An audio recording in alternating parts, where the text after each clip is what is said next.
That's some good sound. Good morning. Good morning. Good morning. Forward together. Not one step back. Forward together. Not one step back. Welcome back to Raleigh. How many of y'all were here on Saturday? We had a few more people then.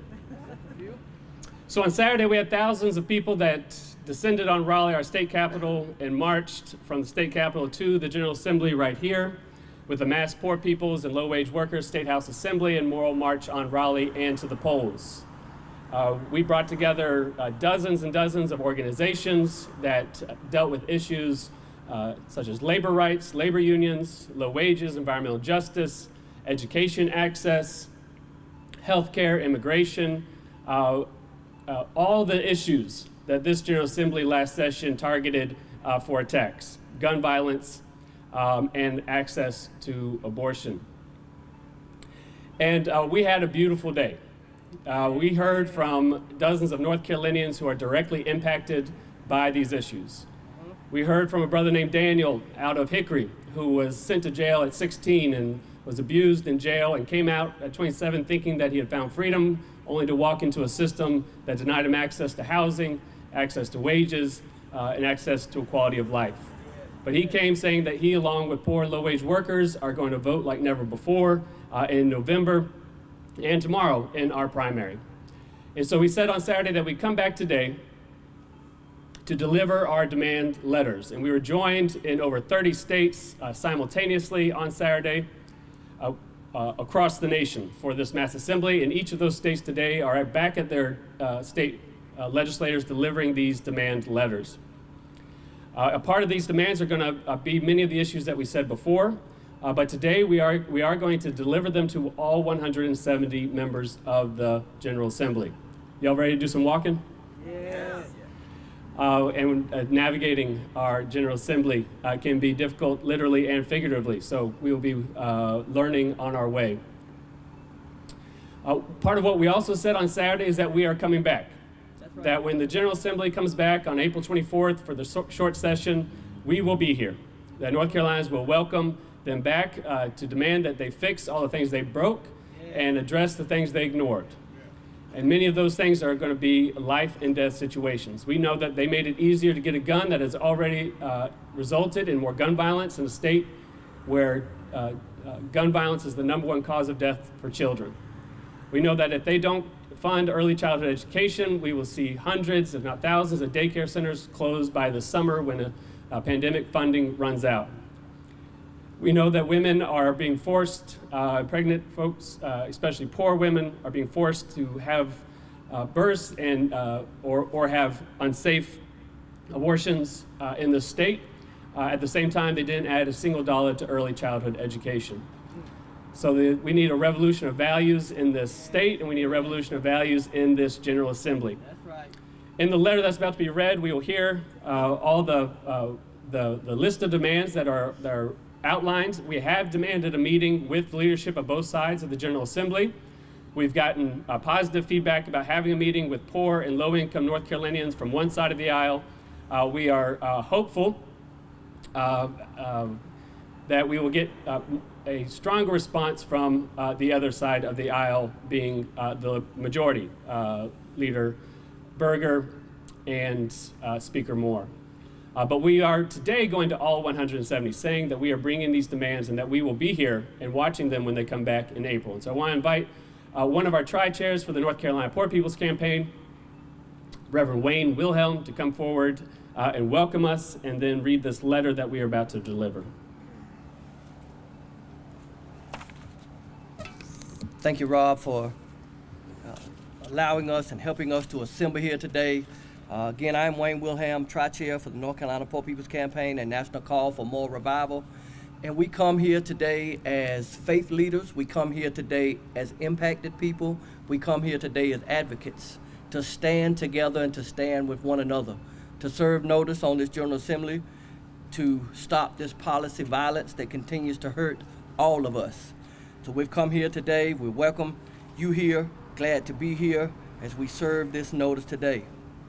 Dear members of the North Carolina General Assembly, Poor People's Campaign and National Call for Moral Revival is a national campaign organizing poor people and low-wage workers, along with our moral allies, to challenge the interlocking injustices of systemic racism, systemic poverty, ecological devastation, and the denial of health care, militarism, and the false moral narrative of religious nationalism.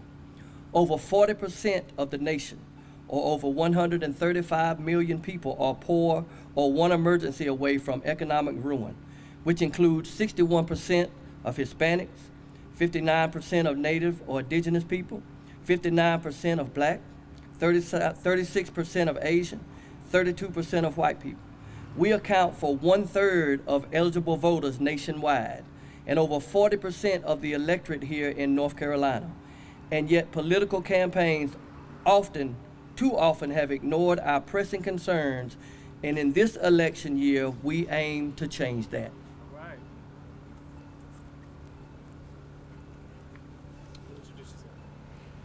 Absolutely. My name is Samuel Scarboro. I'm joined with Alexander Denza as a UNC Chapel Hill student, work with March for Our Lives UNC and the newly formed Southern Students Action Coalition. Yeah. So in case you missed it, in terms of the march on Saturday, please visit our website at www.ppc-nc.org to view the program in full and then hear from everyday North Carolinians who are directly impacted by the policies that these politicians here are passing in this General Assembly. When the richest country in the world, the richest country in the history of this world, might I add, allows poverty to become the 4th leading cause of death, while billionaire wealth and military spending are skyrocketing, we are in a moral crisis. Yeah. In this country, there are 52 million people who earn less than $15 an hour, which includes 47% of Black workers, 46% of Hispanic workers, 20% of Asian American and Native Indigenous workers, 40% of working women, and 50% of working women of color. That's a damn shame. We do not have a scarcity of resources or a scarcity of solutions to end this crisis. Instead, we have a scarcity of political will. That's right. To end this moral crisis, we need a third Reconstruction That's right. that builds on the transformational history of the first Reconstruction following the Civil War and the second Reconstruction of the Civil Rights Movement. Two periods during which multiracial coalitions of people impacted by social injustice joined together and achieved significant strides toward racial and economic justice. Yes. In the attached fact sheet that we have, you will find more information documenting the conditions poor people are facing every day in our state that point to the need for bold policies and, as we're calling, for a political will to shift in this State House here today to address this crisis affecting so many North Carolinians. Amen.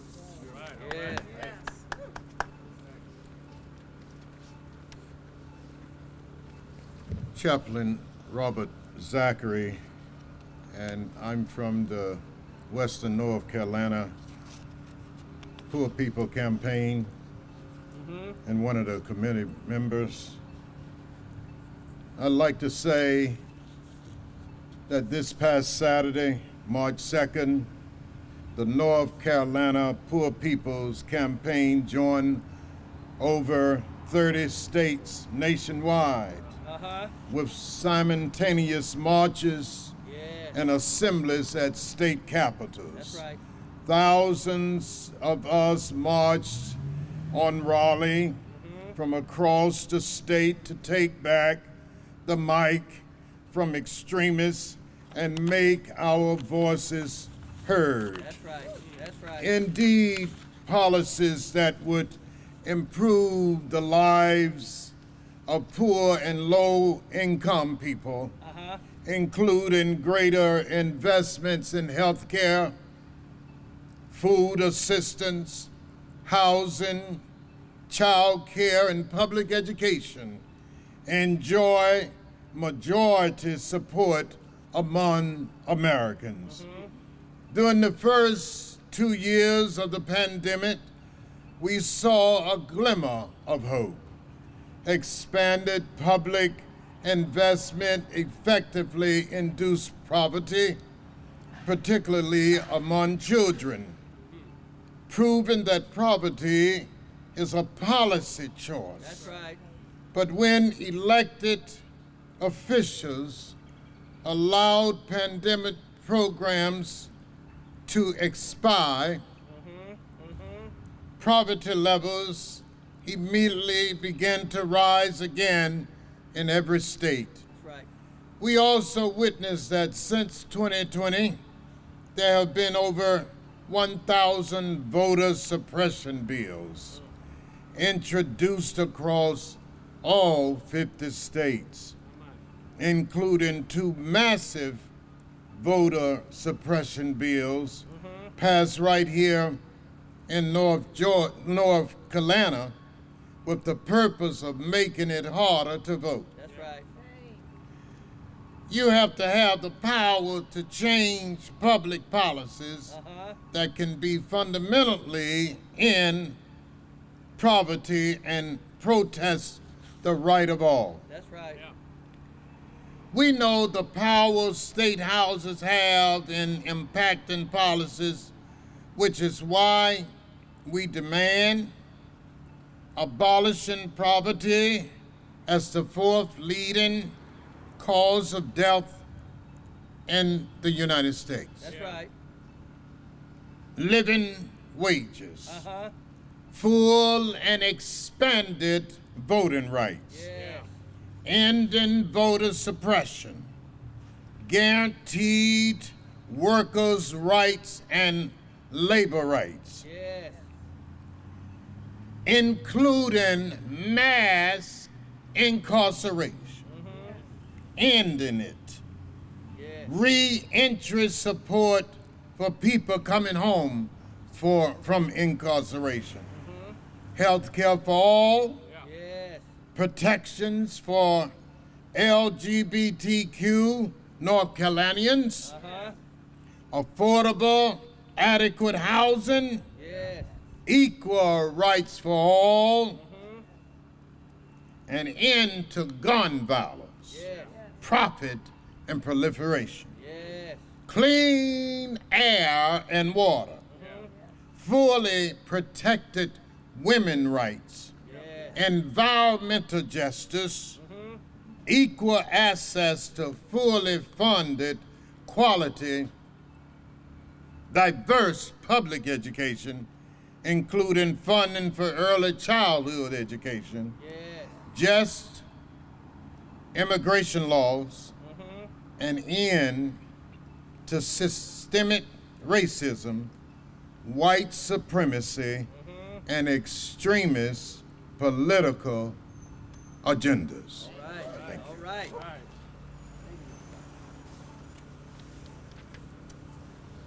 I'm Josephine Scott, Dorset, native North Carolinian. Grew up on the eastern part of the North Carolina in New Bern, North Carolina. I've lived in Raleigh more than half my life. And I'm here to call on this fine group of legislators and all elected officials to use the power of your position to fully address these injustices Yes. and realize the nation we have yet to be, where we can all thrive and realize our true potential. Today, we are delivering this letter to all 170 members of the North Carolina General Assembly.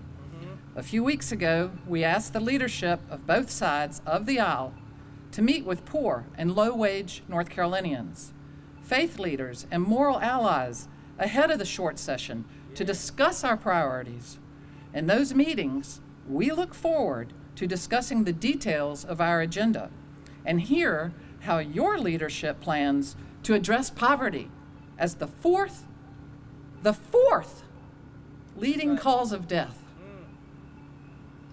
And finally, we are organizing to bring the people most impacted by your decisions back to Raleigh in April to welcome you back to the short session and demand an end to extremist policies and the policy violence against poor and low-wage North Carolinians. As the North Carolina Poor People's Campaign, we will continue to organize poor and low-income people in our state, building our power, changing the narrative, and shifting what is politically possible. Forward together. Not one step back. North Carolina Poor People's Campaign. North Carolina at poorpeoplescampaign.org. Thank you. All right. Forward together. Not one step back. So the plan for today is to deliver these letters to each of the buildings. Going forward, between now and April 24th, we'll be doing education programs and engaging folks across North Carolina about what's at stake in this General Assembly and in this election.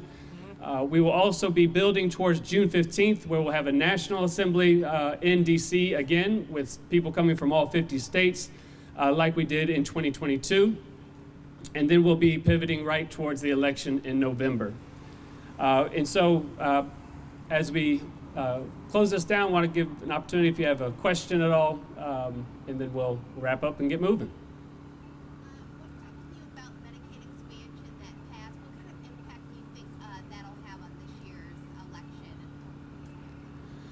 Yes, and I think, one thing about Medicaid expansion and the impact is that it does give hope that when we march and when we vote and when we work, we can win.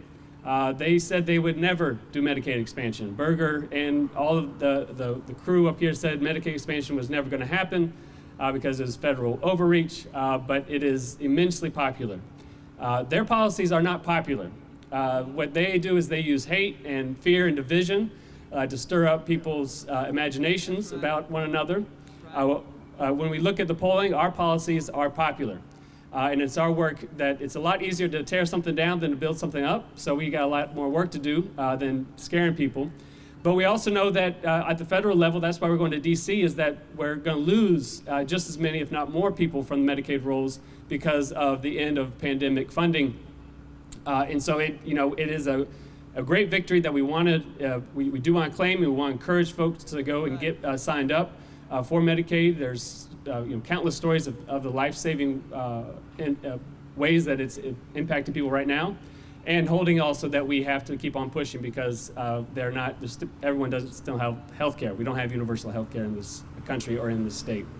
And so we do want to remind people that all this is important tomorrow too, that tomorrow is election day, and we need people to get out to vote, to work the polls, and that while there's not a high-profile presidential primary that is getting people enthusiastic, there are some critical elections in the primary that are going to impact who's going to be on the ballot in November.